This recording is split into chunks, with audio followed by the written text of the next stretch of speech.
ગુજરાતમાં વકીલ મંડળની ચૂંટણી યોજાઈ રહી છે ત્યારે સુરેન્દ્રનગરની કોર્ટમાં પણ બાર એસોસિએશનની ચૂંટણી યોજવામાં આવી હતી। ઉપપ્રમુખ પદના ઉમેદવાર કશ્યપભાઈ શુકલ બિનહરીફ વિજેતા જાહેર થયા છે, જ્યારે ઘનશ્યામસિંહ ઝાલા બાર એસોસિએશનના પ્રમુખ બન્યા છે। ઘનશ્યામસિંહ ઝાલા સતત ત્રીજી વખત બાર એસોસિએશનની ચૂંટણીમાં વિજેતા જાહેર થયા છે। સુરેન્દ્રનગર બાર એસોસિએશનની ચૂંટણી યોજવામાં આવેલી હતી, તેમાં ઘનશ્યામસિંહ ડી ઝાલા પ્રમુખ તરીકે 214 મત સાથે ચૂંટાઈ આવેલ છે। તેમજ જોઈન્ટ સેક્રેટરી તરીકે રોહિતભાઈ સાપરા 196 મતથી ચૂંટાઈ આવેલ છે।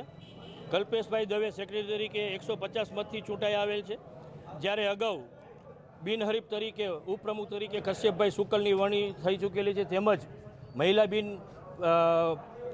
ઉપપ્રમુખ તરીકે ભારતીબેન પતાણીની પણ બિનહરીફ ચૂંટણી થઈ શકી છે।